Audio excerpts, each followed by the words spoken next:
Good morning dear students, welcome to online classes. Next online class के अंदर हमने मंगलम chapter का अध्ययन किया था। उस चैप्टर के अंदर हमने 2 श्लोकों का अध्ययन किया था।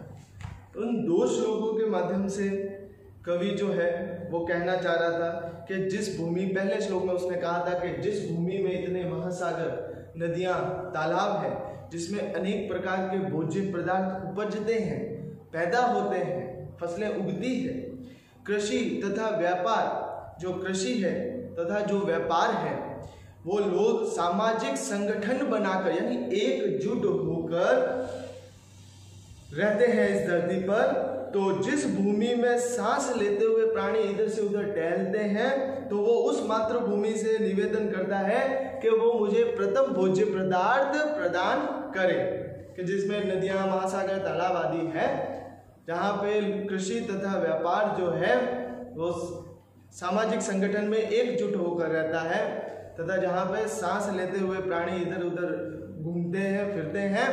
तो हे मातृभूमि, तुम मुझे पहला भोज्य पदार्थ प्रदान करो। ये पहला श्लोक हमने उस दिन पढ़ा था। मैं एक बार आपको रिपीटेशन कर रहा हूँ ताकि आपको वापस ध्यान में आए। दूसरे में था कि जिस भूमि में चारों दिशाएं तथा 4 उप दिशाएं, क्या थी? 4 दिशाएं तथा 4 उप दिशाएं, अनेक प्रकार के भोज्य पदार्थ जैसे फल, सब्जी और भी कई कृषि कार्य तथा सामाजिक व्यापारी संगठन बनाकर रहते हैं। जो भूमि अनेक प्रकार से श्वास लेते हुए जीवों को धारण करती है, अनेक प्रकार के जीव है उसके अंदर निवास करते हैं, उनको धारण करती है, तो वह मातृभूमि गायों से जो लाभप्रद पदार्थ है उसे हमें प्रदान करे। ये 2 श्लोकों के माध्यम से कवि ने कहा था। मैं आज आपको तीसरा श्लोक बताता हूँ, उसके बाद इन तीसरा श्लोक का मैं भावार्थ आपको लिख के बताऊंगा। ध्यान से आप देखिएगा, सुनिएगा तथा दोहरान कीजिएगा। ये लास्ट है आज ये श्लोक। उसके बाद हम अगली जब नेक्स्ट ऑनलाइन क्लास में आएंगे, तब हम उस ऑनलाइन क्लास के अंदर पहला पार्ट जो है भारतीय वसंत गीति, ये गीत है, उसके बारे में हम गहराई से अध्ययन करेंगे। अब है, मैं आपको पढ़ के बताता हूँ तीसरा श्लोक। जन्म बिभ्रति बहुधा, जन्म बिभ्रति बहुधा, विवाचसम नाना धर्माणाम, नाना का मतलब अनेक प्रकार, धर्माणाम मतलब धर्म, पृथ्वी यतो कसम। रिपीट करता हूं मैं। जन्म बिभ्रति बहुधा, विवाचसम नाना धर्मणम, पृथ्वी यथो कसम, सहस्त्रम, सहस्त्रम का मतलब हो गया हजारों में, सहस्त्रम धारा द्रविणस्य में दुहाम, ध्रुवेव धेनुरन पर स्फुरंती। यानी वापस मैं रिपीट करके बताता हूं। जन्म बिभ्रति बहुधा, विवाचसम नाना धर्मणाम, पृथ्वी यथो कसम, सहस्त्रम धारम द्रविणस्य में दुहाम, ध्रुवेव धेनुरन स्फुरंती। यानी यहाँ पे बात हो गई जन्म विभ्रति। विभ्रति का मतलब अनेक प्रकार से विभिन्न भाषाओं को बोलने वाले। इस पृथ्वी के अंदर अनेक प्रकार की भाषाओं को बोलने वाले निवासी रहते हैं। अलग अलग देश है तो अलग अलग भाषाएं, यहाँ तक कि भारत के अंदर तो भाषाओं के साथ बोलियां भी है। 4 कोस पर बदले बानी कहा हुआ भी है। तो हर 4 कोस पे अपनी जो बोली है, जो भाषा है, वो परिवर्तित हो जाती है। तो अनेक प्रकार से विभिन्न भाषाओं को बोलने वाले, नाना धर्मणा उनका मतलब हो गया अनेक धर्मों को मानने वाले, अलग अलग भाषाओं को बोलने वाले तथा अनेक अलग अलग धर्मों को मानने वाले जन समुदाय को, यानी लोगों के ग्रुप को, जाति वाइज अलग, धर्म वाइज अलग, भाषा वाइज अलग, कंट्री वाइज अलग, एक ही घर में रहने वाले लोगों के समान। जैसे एक ही घर में परिवार कैसे रहता है, तो पृथ्वी ने ऐसे लोगों को अपने परिवार के रूप में धारण किया हुआ है। अलग अलग भाषाएं बोलने वालों को, अलग अलग धर्म बोलने, अलग अलग धर्म में रहने वालों को। तो जैसे एक परिवार, एक घर में कैसे परिवार की तरह लोग रहते हैं, वैसे ही पृथ्वी ने इतने जन समुदाय को एक परिवार के रूप में बांधा हुआ है, वसुदेव कुटुंबकम की अवधारणा को लेकर। धारण करने वाली तथा कभी कष्ट न देने वाली। आज तक पृथ्वी ने हमें सिर्फ अच्छी प्रकृति चीजें दी है, हमें कभी भी कष्ट नहीं दिया है। अनस्पर स्फुरंती, इसके अंदर स्फूर्ति की कमी नहीं है।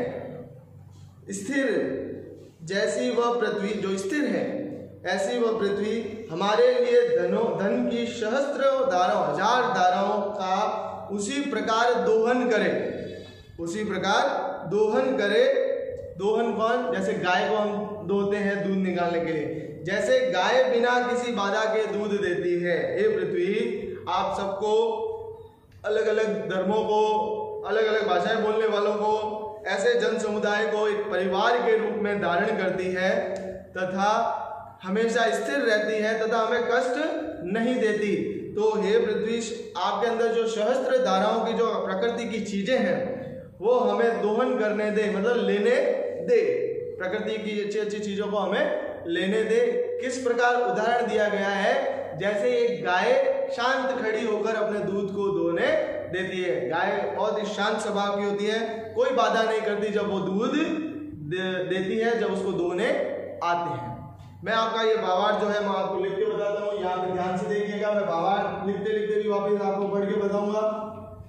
ये आपको अपनी नोटबुक में नोट डाउन करना है। यहाँ पे अपन लिखेंगे अनेक प्रकार,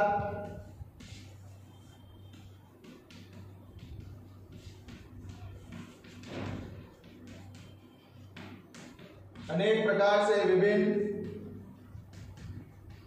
भाषाओं को बोलने वाले तथा अनेक धर्मों को मानने वाले जन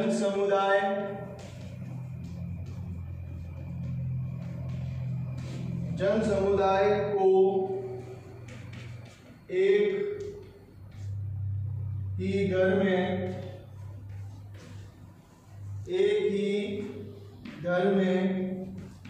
रहने वाले लोगों के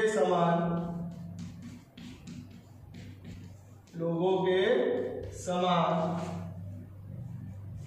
धारण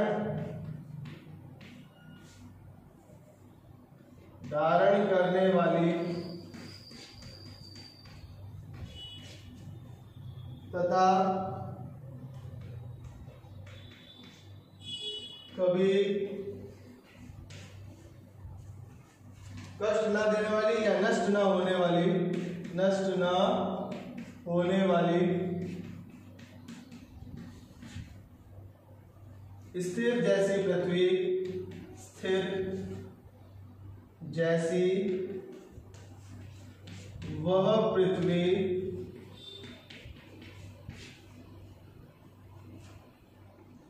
हमारे लिए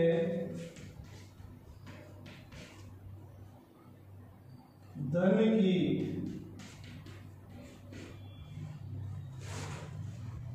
की सहस्त्र धाराओं को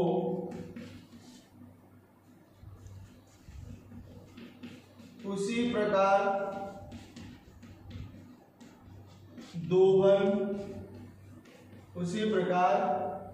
दोहन करे जैसे कोई गाय